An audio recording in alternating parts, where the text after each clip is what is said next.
Thank you. Welcome. Friends, before we officially dive in, there are a couple of very quick procedural items for us to tackle. First things first, we're going to assemble a random sampling of our group. Would you please stand? You'll be number 1. Thank you very much. The gentleman right there at the tall table, would you stand and be number 2? Number 3, if you don't mind. You're perfect for number 4. Would you please stand right where you are? Number 5, Ms., if you would. And last but not least, would you stand and be number 6? Thank you.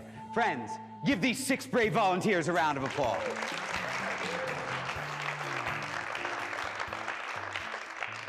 Folks, this is the magic envelope. I am going to ask one of the 6 of you to hold on to it for just a little while, though it is imperative that the keeper of the magic envelope be chosen entirely at random. So, much like a game you might have played when you were a kid, I am thinking of a number. Today it's a number, you know what, let's just say it's less than 60. It's between 1 and 60, that of course is 60.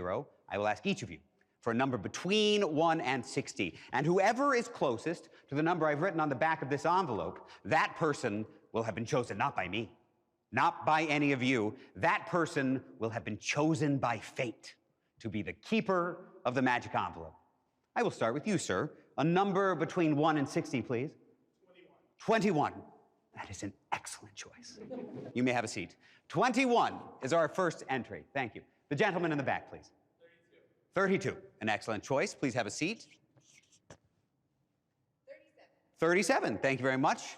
You may have a seat. 45. Thank you very much. Please have a seat. 45. 55, up at the high end. Very good, 55. Thank you very much. And last but certainly not least, 3. Single digits, just 3.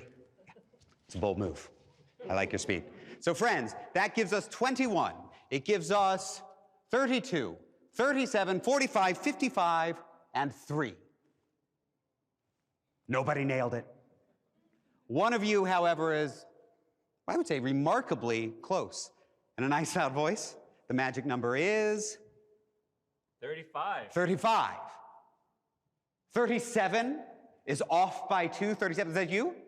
You are now the keeper of the magic envelope, miss. Hold on to that. Guard it very closely.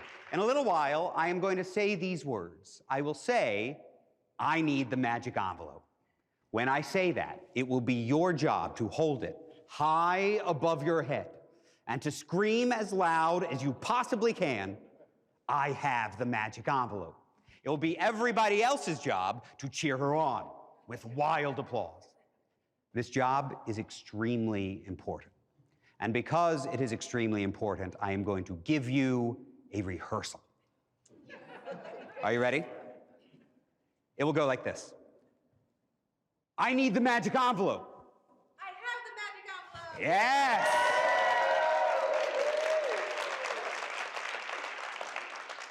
That is precisely how that should go. So that is item number 1. Item number 2, friends, I need some money. Specifically a 1.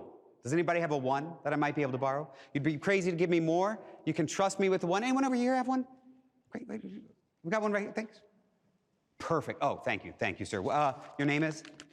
Brian. First things first, your bill gets a couple of firm creases. The first is a vertical crease that goes directly through the center of the bill, that is right through George Washington's head. The second is a horizontal crease which goes lengthwise across the bill like so. And then the third and final crease goes right here. This gives us a nice, neat little square. And Brian, your bill is going to sit right over here underneath the protection of this glass until the time is right. Keep an eye on that. Final order of business, item number 3 is a little wooden box, locked shut from the front. I call this the Encore box. It should be said right up front, folks, that I would never dream of pushing an Encore on my audience. However, I point this out to you now so that you know one is available to you should you request such a thing. I would like to entrust this to the table right here. If you don't mind, friends, keep an eye on that. Do not let anyone in or out of that box. So, these items being accomplished, we are officially ready to begin.